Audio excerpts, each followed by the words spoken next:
Remove the unauthorized elevated recreational structure within 7 days, or Maple Rook Crossing will begin daily enforcement. Reed Halvorsen read the sentence twice while standing at the end of his driveway, the late August heat rising off the blacktop in slow, oily waves. The certified envelope had been wedged halfway into his mailbox like it had been placed there with personal satisfaction, its green receipt sticker still bent at one corner. Across the cul-de-sac, sprinkler heads ticked and hissed over lawns trimmed so evenly they looked more measured than maintained. Then Reed saw the total. The HOA had fined him $380 for what they called a treehouse, plus a $47.85 visual nuisance processing fee, a $29.60 elevated structure review surcharge, and an $18.25 courtesy compliance reminder fee, bringing the first demand to $475.70 before anyone had even spoken to him face-to-face. It was not a warning. It was a performance. Behind his house, built around the old white oak on independent cedar supports that left the trunk room to move, sat the small wooden platform he had built years earlier with pressure-treated boards, freestanding cedar posts, galvanized hardware, and the kind of careful measurements that came naturally to a man who had spent half his life reading plans before touching a tool. It had no slide, no painted pirate flag, no toy telescope, no laughing crowd of children climbing in and out of it. Most mornings, it held one folding chair, one chipped coffee mug, and Reed himself, watching cardinals move through the branches before the neighborhood woke up. That was all. The platform was so quiet the birds had stopped treating it like a threat. Maple Rook Crossing was the kind of gated community that sold itself as peaceful, but operated like peace required constant surveillance. Mailboxes had to be satin black, not gloss black. Garden hoses had to be hidden within 12 minutes of use. Trash bins could not be visible from the curb after 7:03 p.m., a number so specific it felt less like a rule than a grudge written into policy. Reed had paid every due, trimmed every hedge, and kept his driveway clean enough for the HOA's patrol cart to roll past without slowing. Until Daphne Crowley noticed the oak. She was the president of the association, a white-haired woman with pearl earrings, a white clipboard, and a metal tape measure she wore clipped to her belt like a badge. She moved through Maple Rook Crossing in a cream golf cart with the quiet authority of someone who had mistaken neighborhood aesthetics for public office. Reed had seen her stop in front of houses to photograph porch planters, gutter angles, and once, a recycling lid left open by less than 2 inches. She called it stewardship. Everyone else simply learned to look busy when she passed. The letter claimed Reed's Treehouse created an inconsistent rear lot visual profile visible from the common access path. It said the structure appeared to be approximately 6.8 feet above grade, exceeded the spirit of architectural uniformity, and qualified as an unauthorized recreational feature under Section 9(4)(c) of the Community Standards. Reed turned the page and found a grainy printed photo taken from behind the fence line, with a red circle around the platform. No person was in the picture. No scale reference was included. No damage was shown. No danger was identified. Just wood, leaves, and a red circle pretending to be evidence. Reed stood there with the letter in one hand while the smell of hot asphalt mixed with chlorine drifting from the community pool 2 streets over. A delivery truck groaned through the front gate, its brakes squealing softly as it passed Daphne's corner lot. Somewhere behind him, dry oak leaves scraped along the patio's stones in a light wind. He did not raise his voice. He did not storm across the street. He simply folded the letter along its original crease, slid it back into the envelope, and looked toward the old oak behind his house. Daphne Crowley thought she had found a treehouse. Reed Halvorsen had just found a definition. Reed carried the certified letter into the kitchen and set it beside the coffee maker, not because he planned to ignore it, but because he had learned a long time ago that the first rule of any inspection was to let the noise settle before touching the facts. The kitchen window looked out over the backyard, past the patio stones, past the narrow strip of St. Augustine grass, and up into the white oak where the small platform sat in the shade like a forgotten piece of a quieter life. On Copperleaf Circle, the afternoon heat made every garage door shimmer slightly, and the faint beep of a reversing landscape trailer echoed from the next block before disappearing behind the gated entrance. Reed did not move fast. He washed his hands, poured black coffee into the chipped mug his daughter had bought him years earlier from a highway gift shop, and opened the thick blue binder where he kept house records, appliance warranties, inspection reports, and every HOA notice Maple Rook Crossing had ever sent him. Reed Halvorsen was not the kind of man Daphne Crowley expected to resist. He was 52, white, broad-shouldered in a plain work shirt, with gray at his temples and the careful posture of someone who had lifted too much steel and slept too many nights on hard ground. After leaving military engineering work, he had taken a quiet job reviewing municipal drainage plans for a contractor outside town, the kind of work where one misplaced decimal could turn a street into a pond after the first summer storm. Details had kept men safe. Details had also kept him alive. The platform in the oak was built the same way Reed built everything. Measured twice, braced properly, documented better than anyone required. He still had the original sketch in pencil, the receipt for the treated lumber, the manufacturer sheet for the fasteners, and a note in his own handwriting showing the deck surface sat 6 feet 9 inches above the highest surrounding grade, not the approximately 8 feet Daphne's letter used like an accusation. The difference was small. That was why it mattered. He turned to Section 9. 4C, the rule Daphne had cited, and found the exact language under rear yard recreational improvements. The clause prohibited tree houses, play forts, children's elevated recreational structures, rope bridges, and similar play apparatus unless expressly approved by the Architectural Review Committee. Reed read it once, then again, then wrote the phrase on a yellow legal pad without adding a single opinion. Children's elevated recreational structures. The words were doing more work than Daphne understood. There was no roof on Reed's platform, no enclosed walls, no rope bridge, no swing, no slide, no toys, no painted sign, no ladder built for children, and no evidence that any child had used it as a play structure. His daughter was grown and living 2 states away. The only regular occupant was a widower with coffee and an old pair of binoculars watching robins in the morning light. Reed flipped to the architectural request section and found another detail. Any denial or fine had to state the specific physical feature causing noncompliance and identify the applicable standard with reasonable particularity. Daphne's letter had stated a label, not a feature. It had circled a platform, not proved a violation. Outside, the HOA patrol cart rolled slowly down Copperleaf Circle, tires whispering over the smooth pavement, its small electric motor making a soft insect-like whine. Reed did not look up until it paused near his driveway for 3 seconds longer than necessary. Through the front window, he saw Daphne Crowley in the passenger seat, pearl earrings bright against her neck, white clipboard angled in her lap, as if the entire street had been built for her review. She did not wave. Reed did not either. He simply turned back to the binder and started a new folder labeled Structure Classification. Into it went the $380 fine notice, the $47.85 visual nuisance processing fee, the $29.60 surcharge, the $18.25 reminder fee, the printed photograph, Section 9. 4C, and the architectural due process clause.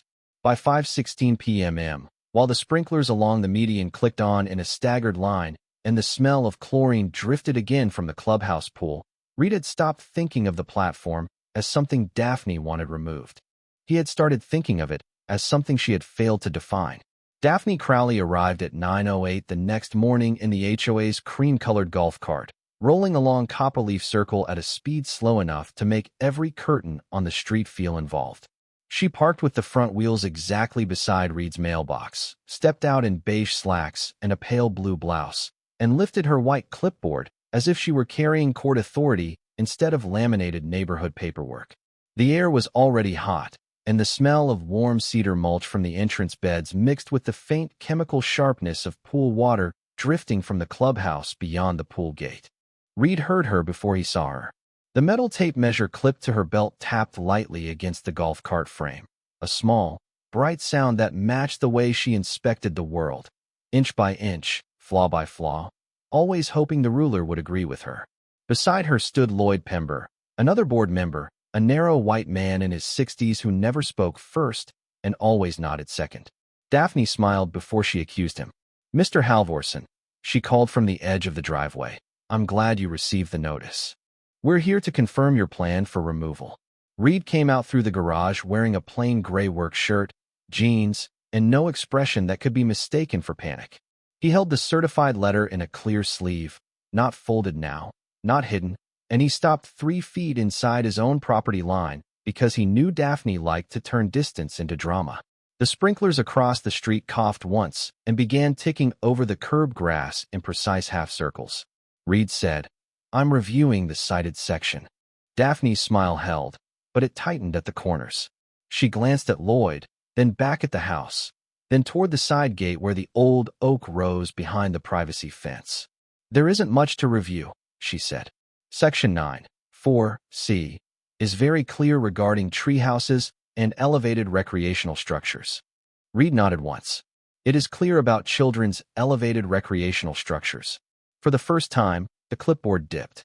Daphne recovered quickly, tapping her pen against the violation form where the $380 fine had been typed in bold. The association has determined that your rear yard structure is inconsistent with community architectural standards and visible from the common access path behind lots 41 through 46. She said community the way other people said law.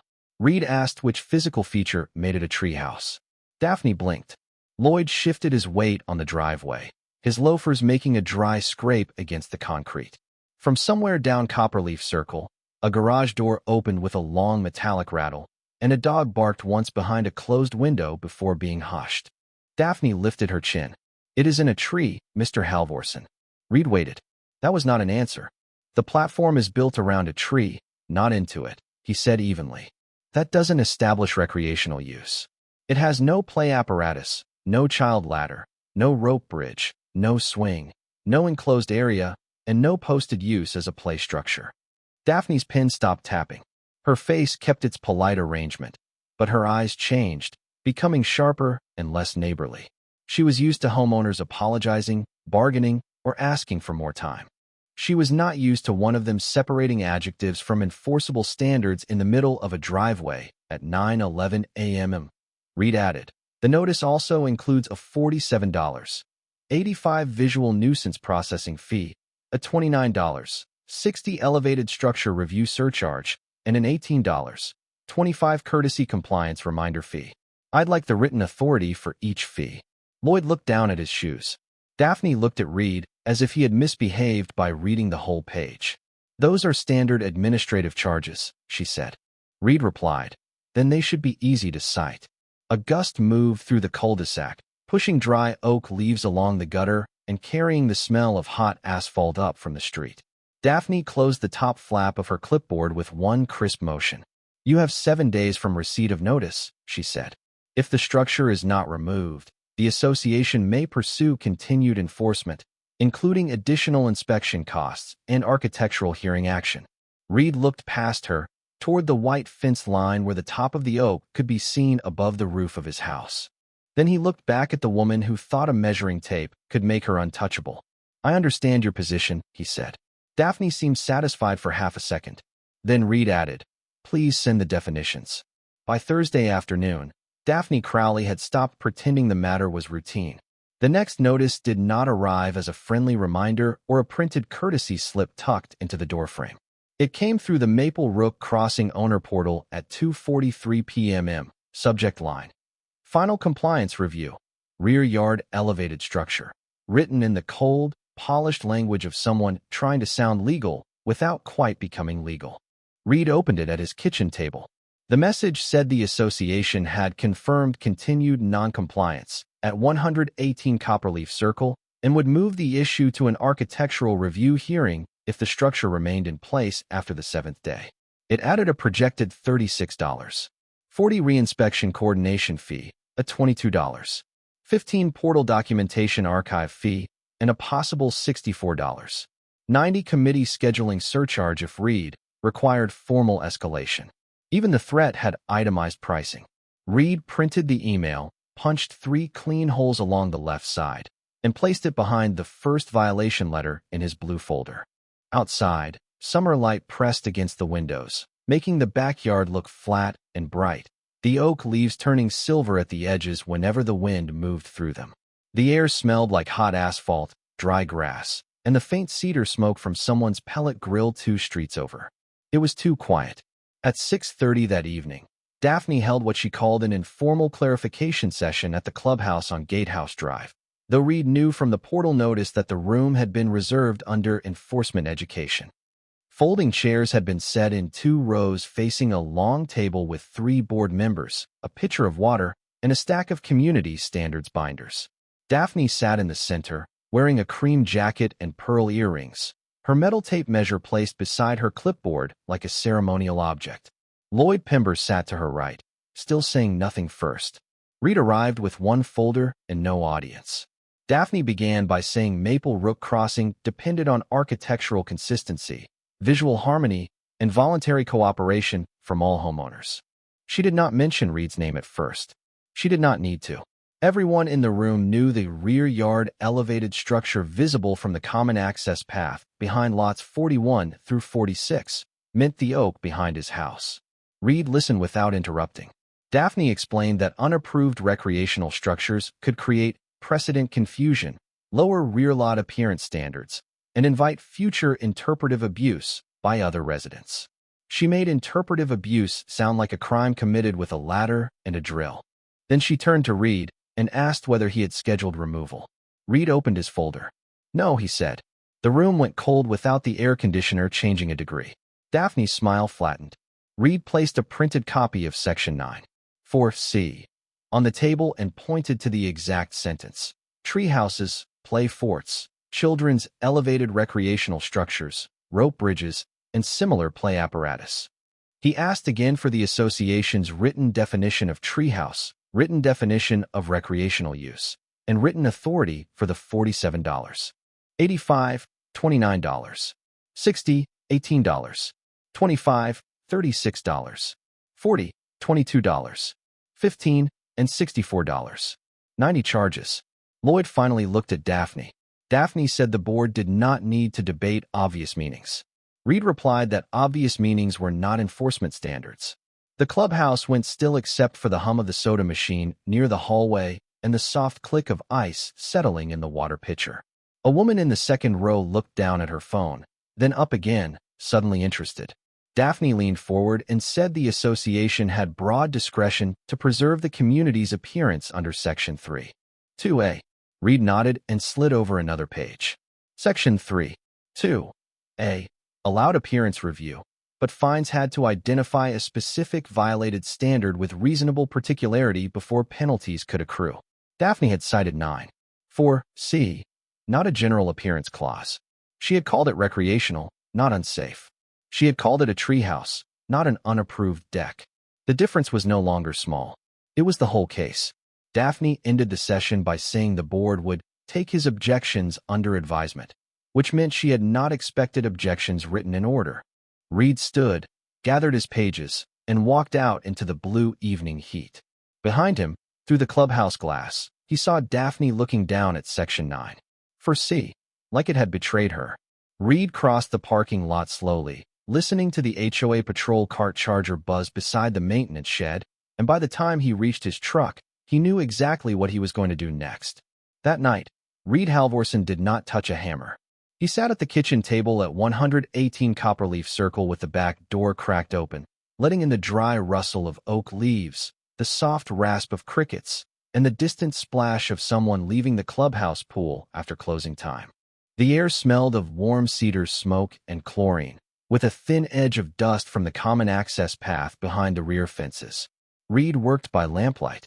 On his laptop, he opened the city's residential building portal and searched every phrase Daphne Crowley had tried to make sound settled. Elevated structure, rear yard deck, accessory platform, tree-adjacent structure, recreational improvement. Then he found the phrase she had not used. Non-habitable residential observation deck. Reed leaned back only once, not in surprise, but in recognition, the way a man looks when a locked door has turned out to be a mislabeled cabinet. The city code did not care whether a platform sat near a tree if it was not enclosed, not roofed, not used as sleeping space, not fitted with play equipment, not advertised as a children's structure, and not built past the rear setback line.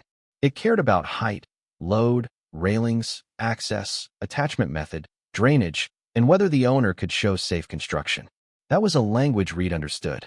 The next morning, before the heat came off the pavement in waves, he walked the backyard with a tape measure, a laser level, a pencil, and a yellow pad. He measured from the highest surrounding grade to the deck surface, 6 feet 9 inches, not the rounded 6. 8 feet from Daphne's violation packet.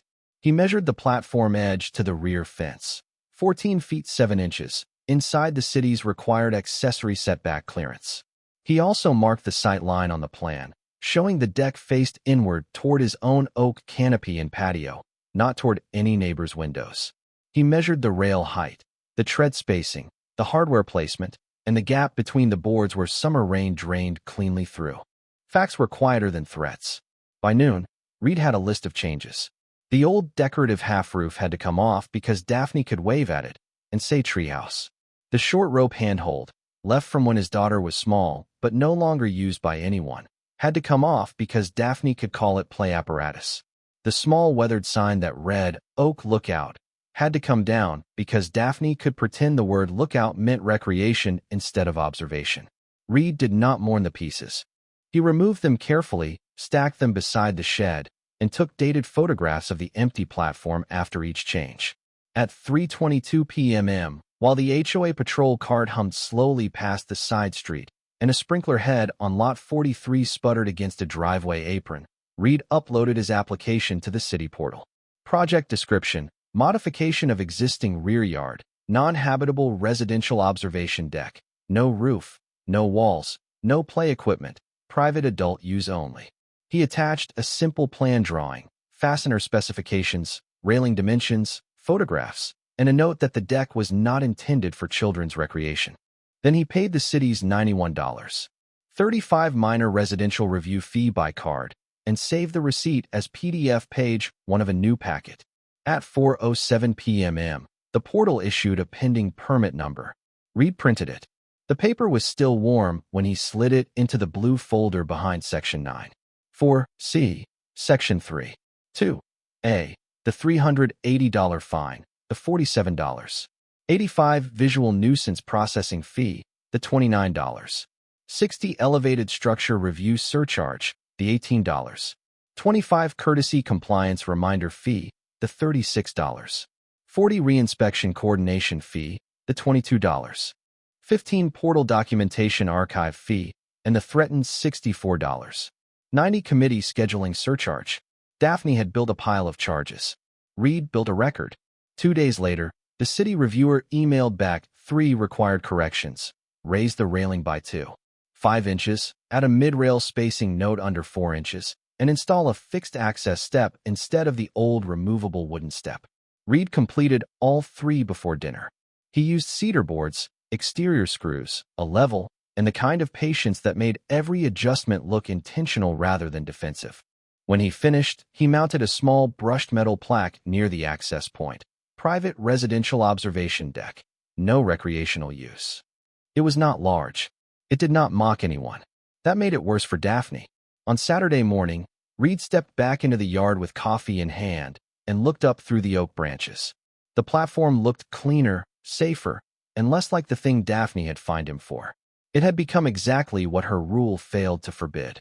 By Monday morning, Daphne Crowley believed Reed Halvorsen had blinked first. From the common access path behind lots 41 through 46, she could see that the little half-roof was gone, the rope handhold was gone, and the old wooden sign had disappeared from the oak. She stood there at 7:42 a.m., with her white clipboard tucked against her ribs, the metal tape measure clipped to her waistband, and the sunrise flashing off the clubhouse windows beyond Gatehouse Drive. She smiled at the missing pieces. The path smelled of damp mulch and sprinkler water, and the crushed gravel made a brittle sound under her low beige shoes as she shifted closer to the rear fence line without crossing it. Reed saw her from the kitchen window at 118 Copperleaf Circle while the coffee maker clicked through its last drops. He did not wave. He did not open the back door. He only watched Daphne lift her phone, angle it toward the oak, and take a photograph that captured removal but missed intent. By 8:16 a.m., an email went out through the Maple Rook Crossing owner portal to 3 board members under the subject line, partial compliance observed. Daphne wrote that the owner had begun dismantling the unauthorized rear yard recreational structure after enforcement pressure, and that continued monitoring would ensure full removal by the deadline. She copied Lloyd Pember and marked the message documentation only, though Reed knew from experience that documentation only often meant ammunition later. Her mistake was assuming subtraction meant surrender. At 9:03 a.m., Reed received the portal update and printed it without changing his expression. He placed it behind the city's pending permit number, behind the $91.35 review receipt, and behind the correction note requiring the railing to be raised by 2.5 inches with mid-rail spacing under 4 inches. Then he opened a fresh sheet of paper and wrote a single line at the top. HOA acknowledges modification of prior condition. The sentence was plain, but useful. That afternoon, while the heat made the street shimmer and a delivery van idled too long beside the curb on Copperleaf Circle, Reed finished the fixed access step and checked the railing with a level. The cedar boards were clean, the screws were countersunk, and the brushed metal plaque sat low enough to be modest but clear enough to be read by anyone invited into the yard. Private residential observation deck, no recreational use. It was not decoration. It was classification. At 5:28 p.m., Daphne returned in the cream golf cart, this time with Lloyd sitting beside her and a second board member, Susan Bellwether, perched stiffly in the back seat. Susan was a white woman in her late 60s with silver glasses and the nervous look of someone who preferred minutes and motions to actual confrontation. The cart slowed at Reed's driveway, then continued toward the rear access path, its electric motor whining under the chirp of late summer cicadas. A neighbor across the cul-de-sac paused while rolling his trash bin back 9 minutes before the 7:03 p.m. visibility cutoff. Everyone pretended not to notice. Daphne noticed everything. 10 minutes later, Reed's phone chimed with another portal message. Final inspection of non-compliant structure will occur Wednesday at 6 p.m. Association representatives may be present to verify full removal and assess any remaining enforcement action. Attached was a revised charge estimate showing the original $475.70, the $36.40 reinspection coordination fee, the $22.15 portal documentation archive fee, and a newly added $41.30 post-deadline field verification fee. The total now sat at $575.55. Reed read the number once. Then he smiled, barely. Daphne had scheduled witnesses before checking what she would be witnessing. Reed replied at 6:14 p.m. with one sentence. You are welcome to attend from common access areas while the city inspection proceeds under pending permit MR 24-6117. He did not explain the permit. He did not argue about the fees. He let the phrase city inspection sit in the message like a chair pulled out at a table Daphne had not known she was joining. Across the street, the sprinklers came on in clicking bursts, sending mist over the curb grass, while the smell of hot pavement lifted after the first touch of water. Reed placed the printed response into the blue folder and set it beside the door. For the first time since the certified letter arrived, he could see the shape of Daphne's problem clearly. She had not just called his platform a treehouse. She had forced him to make it something stronger. At 5:57 p.m. on Wednesday, the heat had not left Copperleaf Circle so much as settled lower, pooling over driveways, fences, and the crushed gravel path behind lots 41 through 46. Reed Halvorsen stood in his backyard at 118 Copperleaf Circle with the blue folder tucked under one arm, wearing a clean work shirt and the same calm expression he had worn when the first certified notice arrived. Above him, the oak leaves moved in a dry whisper around the newly modified platform, its cedar rail straight, its fixed access step square, its brushed metal plaque catching the low evening light without showing off. It looked ordinary. That was the point. At exactly 6 p.m., Martin Sloan from the city building office stepped through the side gate Reed had opened for the inspection, a white man in his mid-50s with sun-reddened forearms, a tablet in one hand, and a compact measuring tool clipped to his belt. He introduced himself without ceremony, confirmed the permit number MR 24-6117, and asked Reed to walk him through the modifications listed on the application. From the common access path beyond the rear fence, Daphne Crowley appeared with Lloyd Pember and Susan Bellwether, all three stopping where the HOA had a legal right to stand and not 1 inch farther. Daphne had dressed for a verdict. Her cream jacket was pressed, her pearl earrings were bright, and her white clipboard was angled outward so any watching neighbor could see that authority had arrived with paperwork. Reed greeted Martin, not Daphne. Martin began with height. He measured from the highest surrounding grade to the deck surface and read the number aloud. 6 feet 9 inches. Reed pointed to the correction note showing the railing had been raised by 2.5 inches, then to the mid-rail spacing detail under 4 inches, then to the fixed access step added after the city reviewer's first comment. Martin checked each item, tapped notes into the tablet, and moved with the dull patience of a man who had seen too many people mistake personal preference for code. Daphne cleared her throat from the path. No one asked her to speak. She spoke anyway. Mr. Sloan, the association's position is that this remains a prohibited treehouse under Section 9(4)(c), and we have already issued a $380 violation fine, plus administrative charges totaling $575.55 due to continued noncompliance. Martin did not look up at the number. He looked at the structure. Then he asked Reed whether the platform had a roof, enclosed walls, sleeping accommodations, play equipment, rope bridge, swing, slide, or child-designated recreational use. Reed answered each question the same way. No. The word got smaller and sharper every time. Daphne's pen began tapping against the clipboard, but softer than before. Martin stepped around the base of the oak, checked the fasteners, looked at the drainage gaps between the boards, then read the plaque near the access point. Private residential observation deck. No recreational use. He photographed it for the file. The late summer cicadas buzzed from the hedges, and somewhere beyond the clubhouse entrance, the pool gate clanged shut with a hollow metal sound. Reed could smell chlorine, cedar dust, and the warm mineral scent of concrete cooling too slowly after a long day. Daphne said, "But it is attached to a tree." Martin finally turned toward her. Attachment near or around a tree is not, by itself, the controlling classification under the Residential Accessory Structure Review. Daphne's face did not change quickly. It changed carefully. Martin continued that the city was reviewing the work as a non-habitable residential observation deck because the submitted plans, current physical features, and stated use matched that category.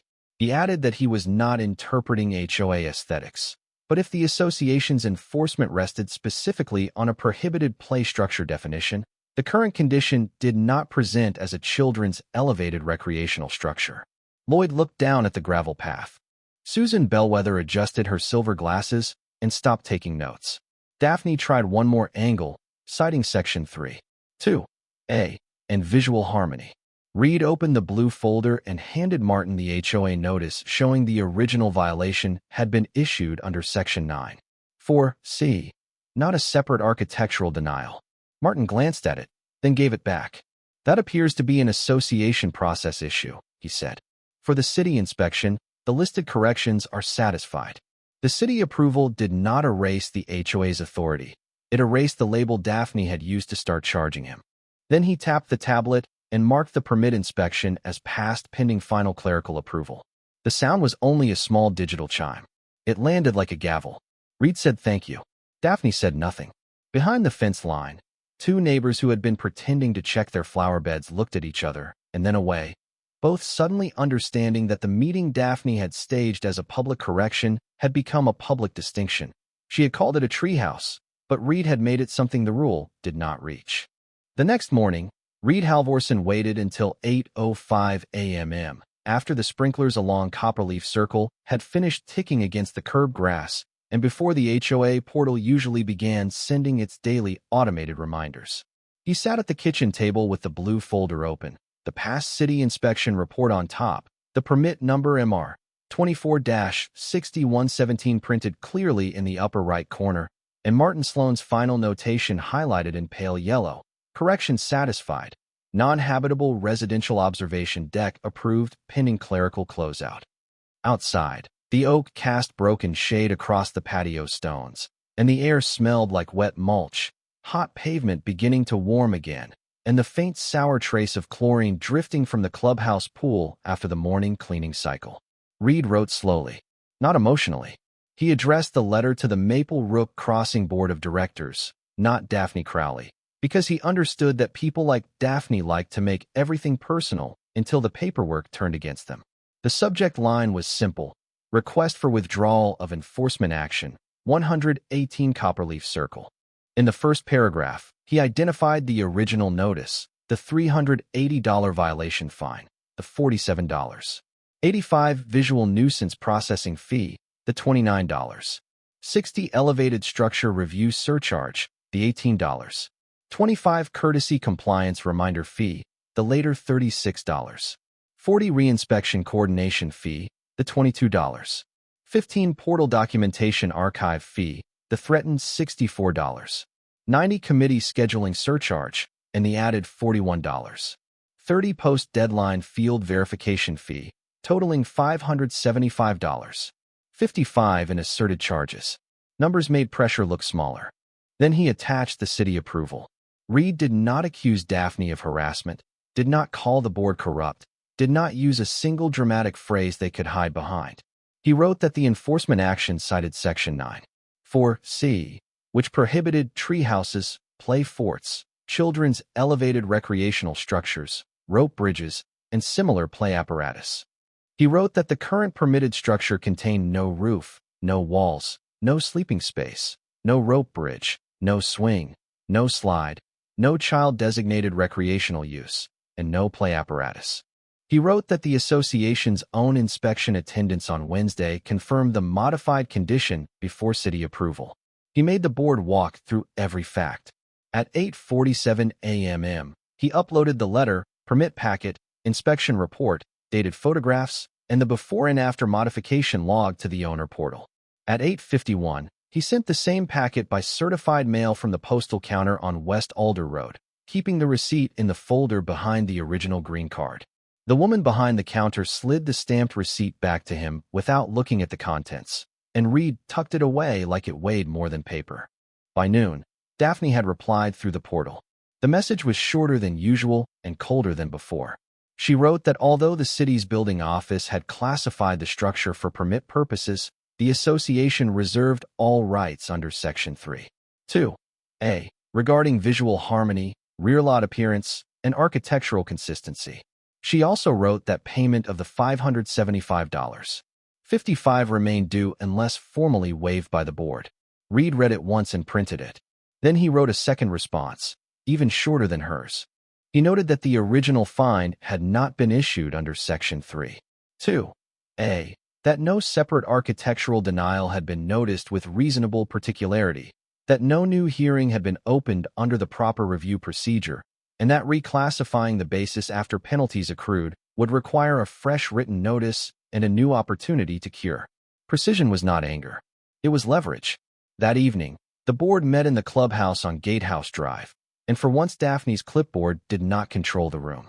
Lloyd Pember sat with his hands folded, Susan Bellwether had Reed's packet open in front of her, and two other board members kept looking between the past inspection report and the fee schedule Daphne had approved.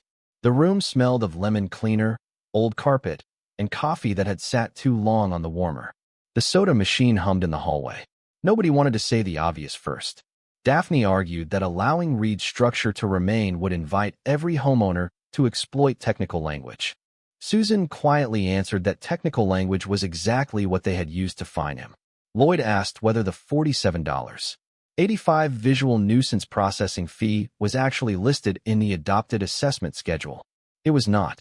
Another board member asked where the $22.15 portal documentation archive fee had been approved. Daphne turned a page and did not find it.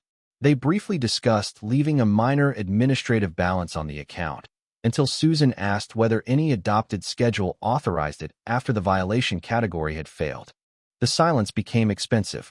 By 9:12 p.m., Reed received the portal notification. The board had voted to withdraw the removal demand, suspend all accumulated charges, and place the matter under no further action unless future modifications changed the permitted condition. The balance due changed from $575.55 to $0.00. Reed stood in his kitchen, listening to the dry scrape of oak leaves against the patio and the far-off buzz of the golf cart charger near the maintenance shed. He did not cheer. He saved the notice as a PDF, printed one copy, and placed it at the front of the blue folder. Across the cul-de-sac, Daphne's house had every porch light on, bright and perfect, while her violation file had gone dark. For the first time since the red-circled photograph appeared in his mailbox, Reed looked out at the oak and saw only shade, boards, railings, and quiet. The board had not admitted Daphne was wrong. They had simply removed every charge that said she was right.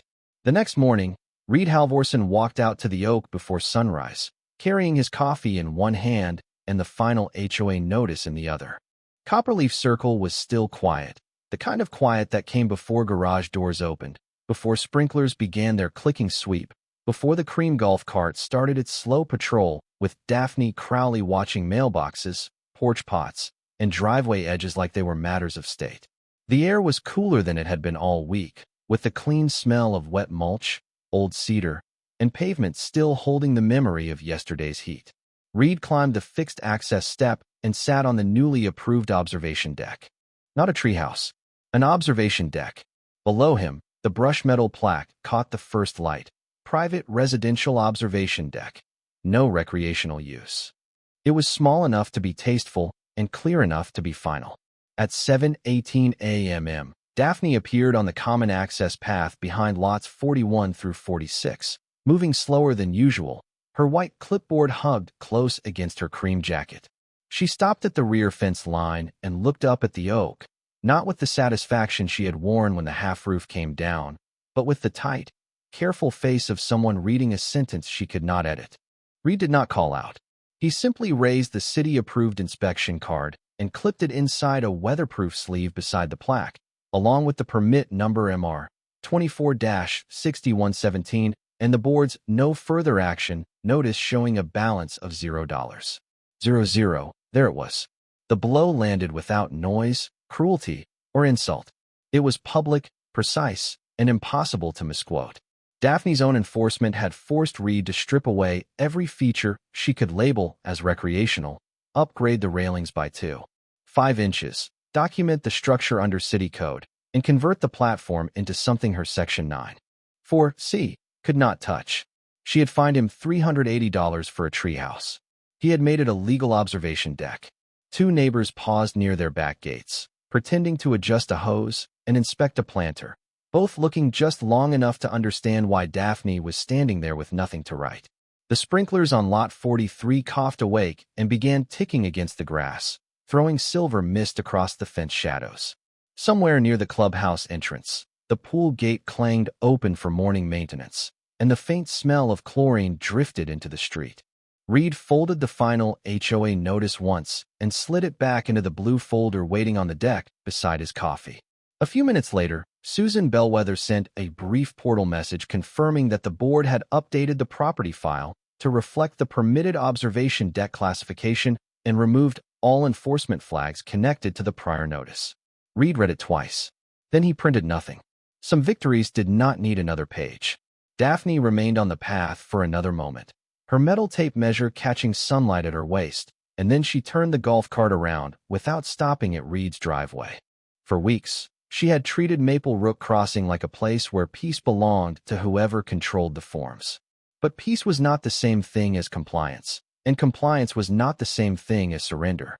Reed had not bullied anyone, exposed anyone, threatened anyone, or dragged his neighbors into a spectacle. He had read the rule. He had followed the process. He had changed the facts until the accusation no longer had a place to stand. Later that morning, he sat under the oak canopy while cardinals moved through the branches above him and sunlight broke across the clean cedar rail. The neighborhood looked exactly as polished as Daphne always wanted it to look, but Reed knew something in it had shifted. A small platform had become a lesson. A fine had become a record. A man who was supposed to quietly remove what he loved had instead proven that rules, when read honestly, could protect ordinary people from the people who loved enforcing them too much. He lifted his coffee, looked down at the common path, and let the morning stay quiet. This story is a fictional narrative created for entertainment, reflection, and educational purposes. Any resemblance to real people, places, or events is purely coincidental.